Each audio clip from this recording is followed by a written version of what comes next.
A la 1, a las 2 y a las 3. Y estamos iniciando ya. Ya está transmitiendo en vivo.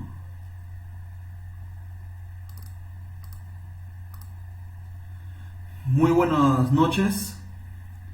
El día de hoy vamos a pasar a transmitir la ponencia titulada sobre la arqueología de Pampa de Flores. Estamos un rato recepcionando a las personas que están ingresando, pero mientras vamos recepcionando vamos a ir compartiendo pantalla.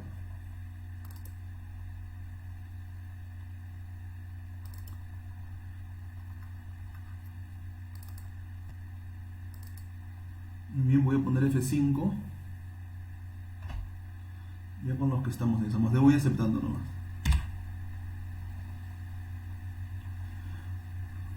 Muy bien. La ponencia se titula Pampa de Flores, un complejo arqueológico Ishma en el valle del río Lurín, ¿no?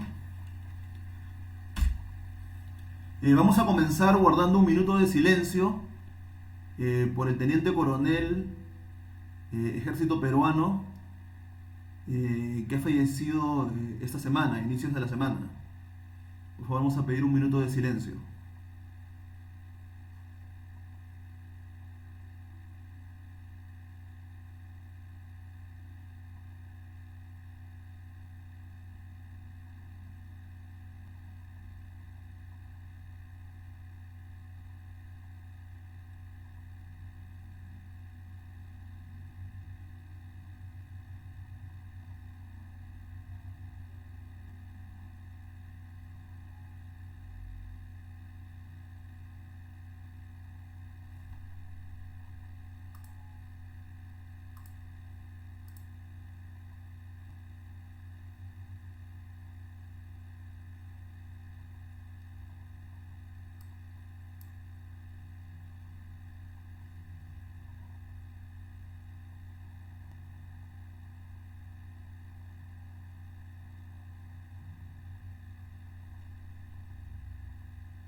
Muy bien, ya guardamos un minuto de silencio por el comandante Miranda, que ha fallecido en el cumplimiento del deber en la lucha contra el coronavirus.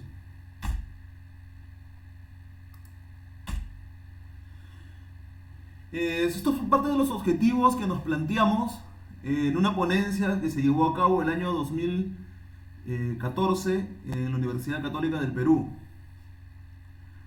Sin embargo, la tesis de licenciatura del presente autor tiene más o menos aproximadamente de 5 objetivos.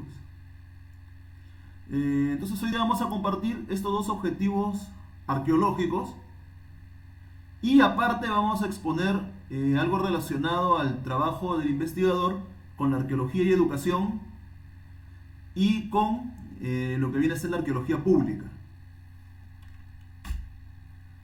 Comenzamos. Antes de iniciar con eso, vamos a ver, disculpen. Ya voy a dejar de compartir. Me van a disculpar. Vamos a hablar un poco sobre la ubicación del Centro Poblado Rural Santa Rosa de Malpaso y de Pampa de Flores, ¿no? Vámonos a ver Pampa de Flores. No sé si pueden ver la imagen satelital.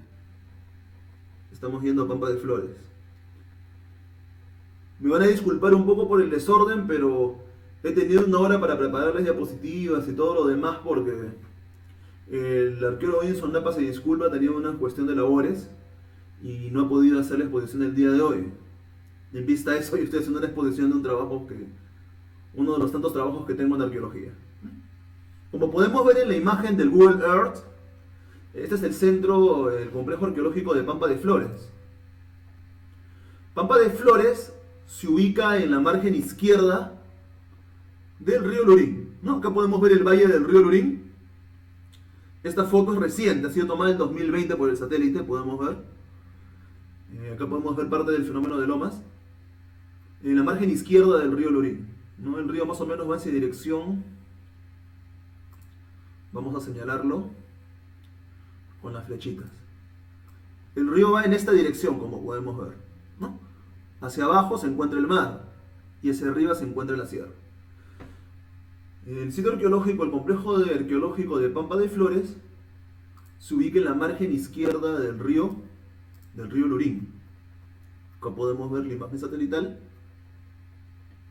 Esta parte corresponde al sector de las pirámides con rampa. Nosotros hemos dividido en 3 zonas el sitio arqueológico. Esta zona de acá la hemos denominado la zona de las pirámides con rampa. Este cono de deyección que pueden ver acá, le hemos denominado la zona del cementerio arqueológico, porque en las excavaciones que llevamos a cabo en el año 2012, bajo la dirección de la arqueóloga Consuelo González Madueño, que se encuentra presente, encontramos 2 contextos funerarios. Y esta zona de acá le hemos denominado la zona B, ¿no? Que también se llama el sitio de Pampa de Flores B, de acuerdo a la resolución del Ministerio de Cultura. Nosotros no hemos llevado excavaciones en Pampa de Flores B, no hemos llevado a cabo excavaciones. Nuestras excavaciones arqueológicas se llevaron a cabo en Pampa de Flores A, donde está señalado, y en el cementerio arqueológico. Pampa de Flores fue un sitio arqueológico muy importante durante el periodo de la época prehispánica y posiblemente durante los inicios de la época colonial, como vamos a ver más adelante. Pampa de Flores fue edificado por la Sociedad Cultura Ayllus, Conjunto de Ayllus, Confederación Trinidad, como le gusten llamar los investigadores, que se conoce como el fenómeno denominado Ixma. Es un sitio arqueológico Ixma, al igual que Pachacamac, y es en el valle del río Lurín, y en la época Ixma, el segundo sitio de importancia, después del complejo arqueológico de Pachacamac. Como podemos ver el satélite, Pachacamac se encuentra más o menos por aquí, en la margen derecha. Pampa de Flores se encuentra en la margen izquierda.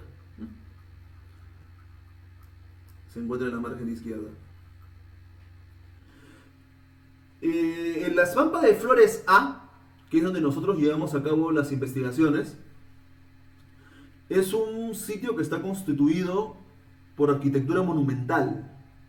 Esa arquitectura monumental nosotros le estamos denominando las pirámides con rampa, que también le llaman los demás investigadores, que son conocidos como Rébulo Franco, Ponciano Paredes, Peter Eucott, etcétera, etcétera, etcétera. Hay un gran corpus de investigaciones sobre el fenómeno Ixma. Y esas pirámides con rampa también las podemos ubicar en Pachacamac. Las pirámides con rampa, de acuerdo a las interpretaciones que los investigadores le puedan dar, porque hay un corpus múltiple de investigaciones, de interpretaciones, se le han dado, dos tipos de teorías. Hay 2 teorías en lo que se refiere a las pirámides con rampa.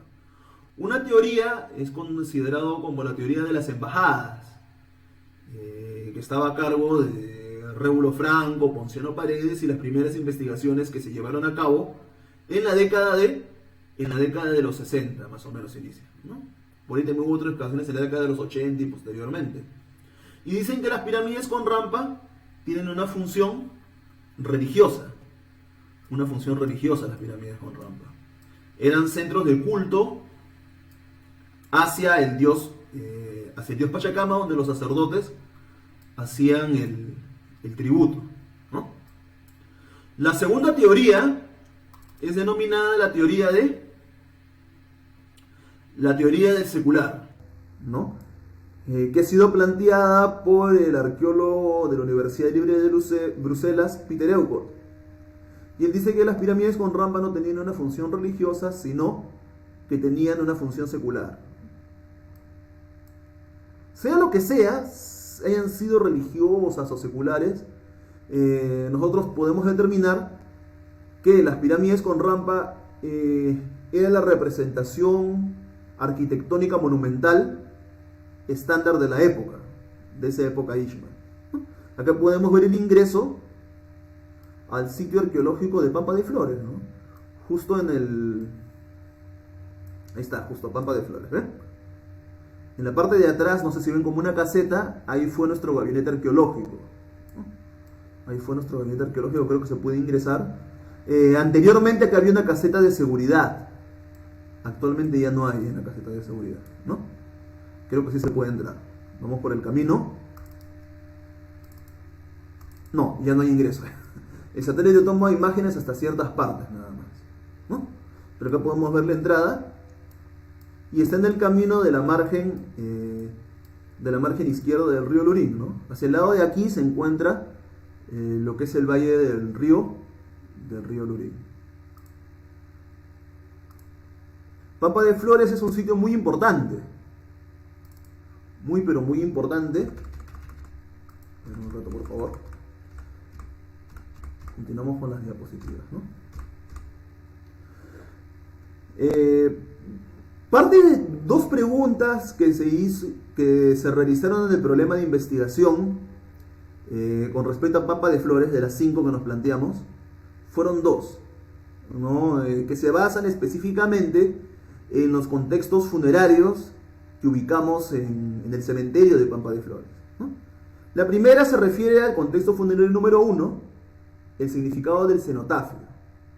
Utilizamos el término cenotafio en el sentido que encontramos el contexto funerario, pero no se encontró al muerto. Ahí, no se encontró al muerto. ¿Y por qué encontramos un contexto funerario sin un muerto? Entonces en la tesis dimos diversas interpretaciones, ¿no? En la arqueología, como en cualquier ciencia humana o social o como le quieran llamar, nosotros nos basamos más que todo en interpretaciones, no podemos dar nada por sentado. Entonces nosotros planteamos en la tesis de licenciatura que posiblemente haya estado relacionado con el culto a los muertos. Si nosotros revisamos las cartas de Anua o si revisamos el manuscrito de Huarochirí, nosotros podemos ver más detalles con lo que se refiere al culto a los muertos, donde los antiguos peruanos sacaban en procesión a sus muertos, ¿no? Los antiguos peruanos convivían con sus muertos a través de festividades con una mentalidad mágico-religiosa. Comían con sus muertos, convivían con sus muertos. Entonces era un modo de pensar totalmente diferente al que tenemos nosotros. Y actualmente quedaron ciertos rasgos en las comunidades, ¿no? En las comunidades andinas. Entonces encontramos ese primer contexto, encontramos todo el contexto, o sea, de manera íntegra, sin guaquear. Y cuando abrimos, primero nos sacamos la radiografía y dijimos, ¿qué es esto? Porque no había nada en la radiografía, no sé si la puse, no había nada ninguna evidencia de huesos. Entonces cuando hicimos el desenfardelamiento del contexto, vimos que no había nada, solo estaban las cosas de la persona que estuvo ahí, ¿no? Estaban las cosas de la persona que estuvo ahí. Y la segunda pregunta del problema se refiere ya al contexto propiamente dicho, que sí encontramos el contexto de una mujer, ¿no? Y hablamos un poco sobre su estilo de vida de la mujer. La metodología de campo que nosotros hemos realizado, voy a ver para que no me vaya a pasar de la hora también, estamos puntuales. La metodología de campo que realizamos se bajó durante varios años. El proyecto tuvo un inicio de varios años de prospecciones arqueológicas. Prospección y reconocimiento arqueológico nos referimos a viajar, ¿no? El arqueólogo va, se pone su mochila y recorre y camina por los lugares arqueológicos, ¿no? Esa es la prospección arqueológica. Hicimos un croquis para el reconocimiento, para la prospección. Levantamos topográficamente el sitio arqueológico con estación total. Hicimos un plano con georreferenciación. Cuadriculamos, hicimos señalizaciones, un registro fotográfico, recolectamos materiales de superficie, realizamos dibujos y análisis arquitectónico, ¿no? Para posteriormente, una vez de que el proyecto fue autorizado por el Ministerio de Cultura, bajo la dirección de la licenciada magíster también, Consuelo González Madueña, una gran amiga mía, realizamos el cuadriculado, el barrido de capa superficial y todos los procedimientos de excavación arqueológica, ¿no? Propiamente dicho. En la metodología de gabinete, solamente estamos hablando de los contextos, porque nuestra metodología de gabinete fue muy amplia. Hemos analizado también análisis microbiológico, hemos hecho una gran cantidad de análisis. Pero estamos que nos referimos específicamente a esas dos preguntas de investigación que nos planteamos en esa época. Hicimos el análisis forense a través del desenfardelamiento de los dos contextos y un análisis microbotánico con materiales de los contextos. En ese caso nos ayudó la doctora Inés Gárate de la Universidad de San Marcos. La doctora Inés Gárate nos apoyó con el análisis de la muestra de laboratorio. Continuamos. La ubicación, podemos ver el Valle del Río Lurín, ya lo vimos por el Google Earth. Ahora podemos ver una imagen, estamos citando, elaborada por Giancarlo Marcone en su publicación del Instituto Francés de Estudios Andinos del año 2004. Y podemos ver los principales sitios, ¿no? Como decíamos, aquí podemos ver a Pachacamac, ¿no? Y otros sitios más, donde todos estos sitios, los más importantes, a nuestro parecer y a nuestra interpretación, son Pachacamac y Pampa de Flores. Producto de los análisis topográficos y trabajo con estación total, realizamos un levantamiento del sitio y logramos elaborar este plano de georreferenciación, ¿no? Acá podemos ver lo que vimos en el Google Earth, el sector 1 de las pirámides con rampa. Acá podemos ver la rampa. Y donde caben las curvas de nivel es el sector del cementerio, ¿no? Hacia abajo está Pampa de Flores B, pero no hicimos el plano de Pampa de Flores B porque ese no era parte de nuestra investigación en ese momento. Acá podemos ver parte del dibujo estratigráfico del contexto número 1 del cenotafio que dijimos. Podemos ver el dibujo estratigráfico.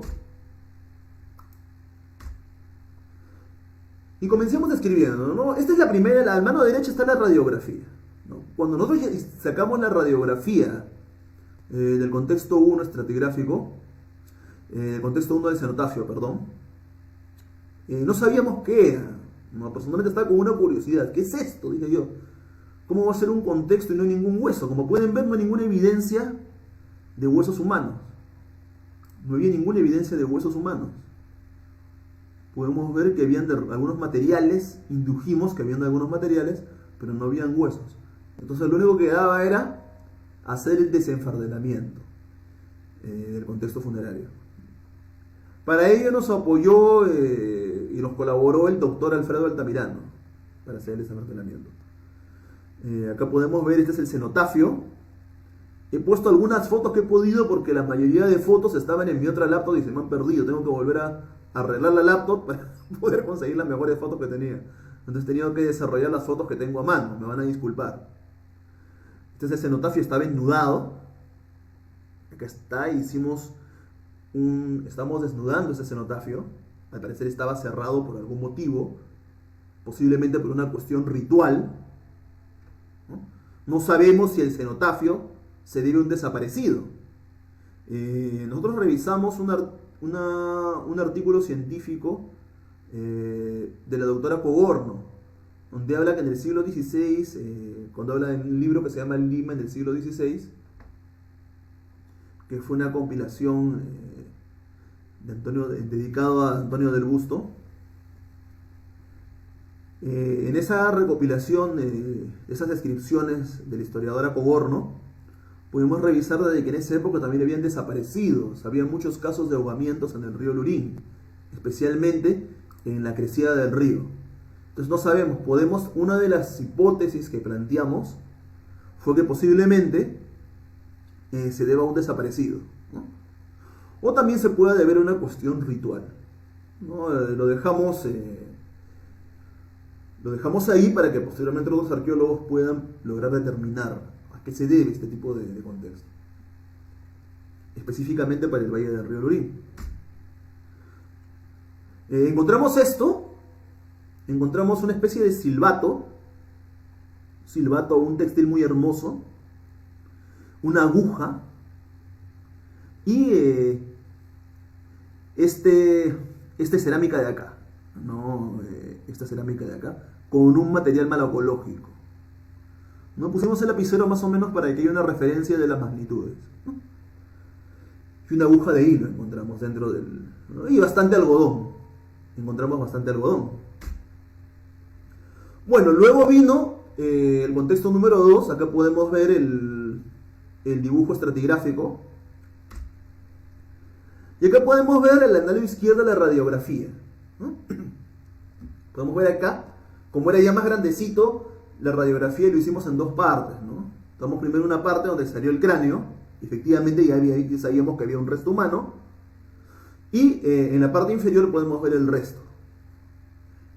Podemos ver que es el cráneo de una mujer, ¿no? Se puede ver por la parte frontal, ¿no? Por la parte frontal y por la parte mandibular. Bueno, no porque toda la mandíbula, no importa. Pero si observamos bien toda la mandíbula, podemos observar de que es una mujer. Determinamos la edad aproximada, una mujer de entre 40 y 50 años, con algunas mediciones a través de las suturas craneales, ¿no? Acá podemos ver el occipital, los parietales, ¿no? Las suturas que hay entre esos huesos del cráneo, ¿no? También pudimos detectar en ese contexto problemas de entesopatía, ¿no? No se mueve el mouse. Problemas de entesopatía, que podemos ver los huesos húmero izquierdo y el calcáneo, ¿no? También vimos entesopatía en los huesos de los pies y de las manos, ¿no? En el primer metatarsiano y en el primer y quinto metacarpiano, ¿no? En los huesos de los pies y de las manos. Determinamos que había sido madre en vista a los orificios que había en la pelvis y sacamos una muestra para poder analizar. Encontramos también entesopatía en parte de la columna vertebral, ¿no? Y también encontramos espondilólisis y anquilosis, que son problemas de los huesos, ¿no? Acá podemos ver parte del análisis microbiológico del contenido estomacal de la mujer, en la parte izquierda. Y a la derecha hay algo muy importante que nosotros encontramos, ¿no? Nosotros encontramos asociado en la estratigrafía, encontramos asociado coprolitos de cuy. Coprolitos son restos de heces, ¿no? De cuy. Y encontramos restos de trichuris, ¿no? El trichuris es un parásito que tenían los cuyes. Esto creo que ya es un aporte más que a los objetivos que nos planteamos, y es un aporte a lo que vendría a ser la bioarqueología, ¿no? Bueno, no todo lo que hicimos fue científico, ¿no? Lo científico fue la parte arqueológica, fue una experiencia muy hermosa. También nosotros hicimos, antes de llegar a esto, hicimos un trabajo, y también Consuelo también fue la que más participó, ¿no? Consuelo y nosotros también por nuestra cuenta. Hicimos bastantes relaciones con los pobladores del Centro Poblado Rural Santa Rosa de Malpaso. El Centro Poblado Rural Santa Rosa de Malpaso es el centro poblado rural más cercano al sitio arqueológico de Pampa de Flores. Ahí tengo entendido también que participó participó también Carmen Pachas, me parece que participó, Consuelo y su escuela de campo. Nosotros durante el proceso de excavación que se llevó a cabo en el año 2012 teníamos mucho contacto con la población, ¿no? Hablábamos con la población, incluso la población nos cocinaba, nosotros comíamos lo que nos cocinaba la población, y fue una experiencia muy interesante. Había muy buena relación con los pobladores, ellos nos ayudaron en todo prácticamente. Incluso los pobladores nos apoyaron a identificar las posibles ubicaciones de los contextos. Acá podemos ver la capilla de Santa Rosa de Malpaso. Es una capilla muy bonita por dentro. Y nosotros también, justo el proyecto inició en agosto. Y como sabemos, el 30 de agosto es el día de Santa Rosa. Y ese día los arqueólogos participamos en la fiesta de Santa Rosa, ¿no? Donde vinieron personas de los demás lugares del valle, del río Lurín, de lugares altos, vinieron a la fiesta. Entonces podemos ver que las relaciones serrano-costeñas en las poblaciones del valle del río Lurín se han mantenido hasta la fecha, desde épocas muy antiguas.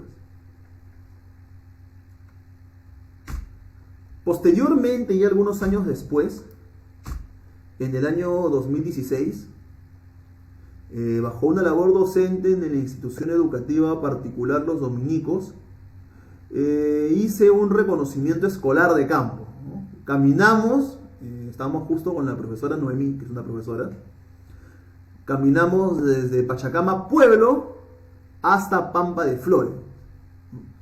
Muchos chicos se quedaron atrás, ¿no? Algunos tuvieron que tomar mototaxi, pero muchos chicos también del Colegio de los Dominicos nos acompañaron y llegaron a la meta, ¿no? Fue una experiencia muy emocionante y luego les hice un guiado por el sitio, cuando llegamos, después de esa caminata, un guiado por el sitio, y se sorprendieron cuando vieron los huesos humanos. Esos huesos humanos que están sueltos, esta foto ha sido tomada en el cementerio, donde se encontraron los contextos.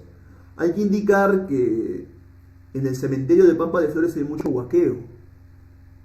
No, hay una gran cantidad de huaqueo. Y los huaqueros, ¿qué hacían? Iban y sacaban lo que querían y los huesos los dejaban tirados. Entonces parte de nuestro trabajo también ha sido poder recolectar. Yo estoy hablando del año 2012, no, antes de que vaya con el colegio.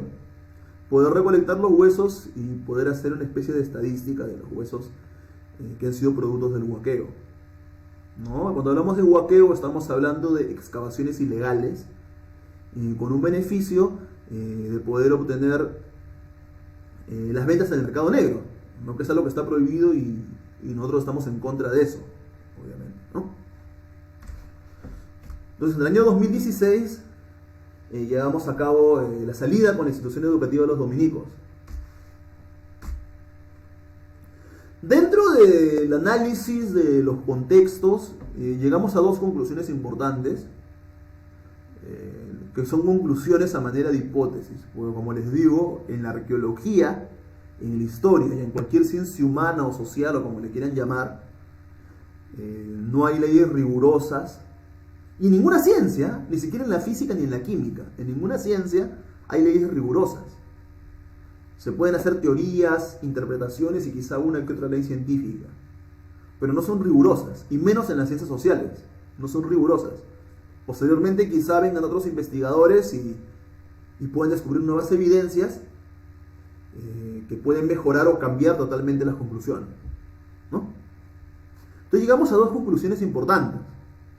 Que el análisis del falso contexto, contexto 1, que también denominamos cenotafio,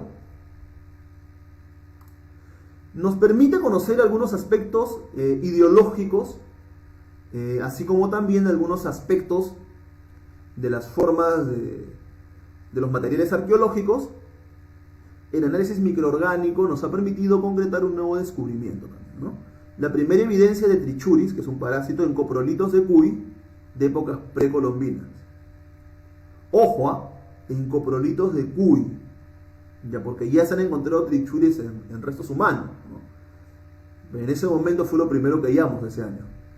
Y el análisis del contexto 2 nos permite conocer cualitativamente quién era una pobladora, Ishma, de Pampa de Flores, algunos resultados de su vida y las patologías que sufrió y que quizá fueron causantes de su muerte, como son los casos de la entesopatía, el pico del oro o el tallo de bambú, que todos son enfermedades de los huesos, ¿no? Los arqueólogos ponemos a manera general, porque yo no soy médico forense para poder especificar de manera médica en qué consiste cada enfermedad, ¿no? Los arqueólogos damos una interpretación social o humana a eso, ¿no? Ya son los médicos, los especialistas en la materia, los que ya se encargan de explicar de acuerdo a su especialidad, ¿no? De acuerdo a su especialidad. Bueno, antes de terminar con la cita de... Bueno, me voy a adelantar al final, ¿ya? Tengo justo una cita de Sor Juana Inés de la Cruz. Sor Juana Inés de la Cruz decía: no estudio para saber más, sino por ignorar menos. Efectivamente, ¿no? Una tremenda y hermosa frase de Sor Juana Inés de la Cruz. ¿No? ¿Qué quiere decir con no estudio para saber más, sino por ignorar menos? Que nosotros nunca, especialmente los científicos, nunca vamos a saber todo. Nunca vamos a saber todo. Nosotros solamente vamos a saber parte de todo. Nunca podemos dar nada por sentado. No, Sor Juana Inés de la Cruz era una genia. Era una genia. Muy bien, antes de terminar lo que es la exposición, voy a fijarme si me han mandado preguntas. Si no, voy a dar por terminada. No, lamentablemente no puedo ver las preguntas por Facebook porque estamos transmitiendo, ¿no? Yo soy el que estoy transmitiendo, por eso no puedo ver las preguntas por Facebook.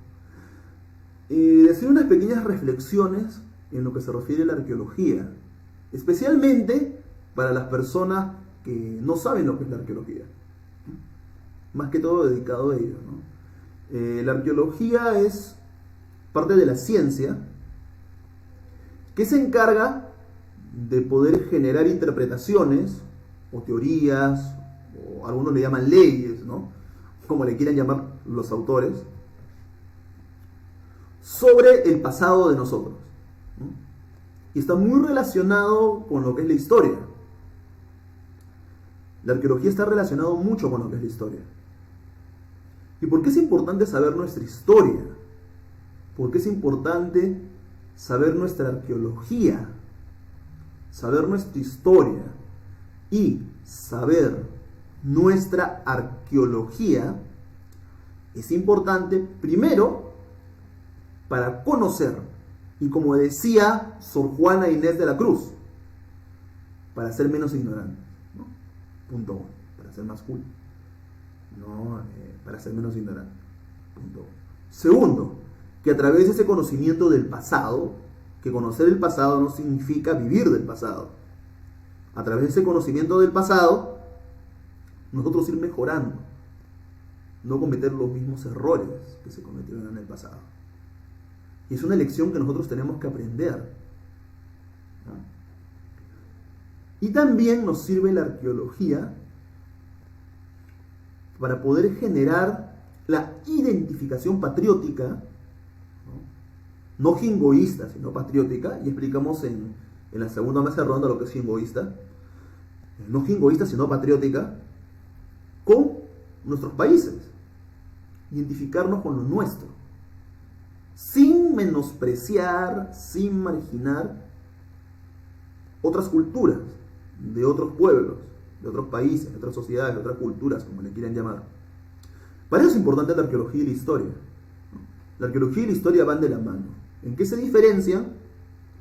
En que la arqueología hace historia, pero a través del estudio de los restos materiales. Como podemos ver, hemos visto los restos materiales, ¿no? La arquitectura, los restos humanos, la cerámica, lo malacológico. Mientras que la historia hace lo mismo prácticamente, pero a través de la lectura de manuscritos y documentos. Más que todo las pautas de ambas disciplinas académicas son casi las mismas, ¿no? La diferencia es la forma del trabajo, cómo se realiza, ¿no? El arqueólogo tiene en cierta medida cierta ventaja sobre el historiador, porque el arqueólogo viaja, ¿no? Los arqueólogos viajamos, ¿no? Acá veo a Consuelo, a Carmen Farfán, ellas viajan, ¿no? Corina, ¿no? Corina también viaja, por último ha estado viajando, ¿no? Y eso es algo que lo hace muy interesante. Es una disciplina muy hermosa. Y a los estudiantes que están presentes, veo acá a Ashley, a varias personas más, a varios alumnos más, Sebastián, Gabriel, Jocelyn, Geraldito. Y les invito a que les guste la arqueología. De repente, tienen otra profesión que quieren seguir más adelante, pero les puede gustar la arqueología como una afición, ¿no? Les puede gustar la arqueología como una afición. También veo a la señora Herodita. ¿no? Mis saludos para la señora Herodita, es una gran amiga mía de la Federación Nacional de la Policía, ¿no? Ella estuvo presente incluso en mi tesis de licenciatura, la señora Herodita. ¿No? Mis saludos para la señora Herodita. También saludos para los hermanos de la Orden Franciscana, ¿no? Puedo ver a Miriam Contorio, no sé si es Miriam Valencia, espero no equivocarme, y también puedo ver a Gladys Echereiber, ¿no? Mis saludos para la hermana Gladys Echereiber. Mis saludos y más cordiales abrazos para la hermana Gladys Echereiber, de la Orden Franciscana. Y también puedo ver aquí a mi gran amigo, mi yunta, mi causa, disculpen el término coloquial, Cristian Ventura, ¿no? Un gran profesor de la Universidad Nacional de Educación Enrique Guzmán y Valle, ¿no? Y a mis amigos arqueólogos que están presentes, ¿no? Como Consuelo, Carmen Farfán, no sé si estará Corina por ahí, no sé si estará al respecto. No, agradecer a los presentes, me van a disculpar de las preguntas, pero la moderadora de hoy día no ha podido estar presente por un motivo personal, entonces no he podido recepcionar las preguntas.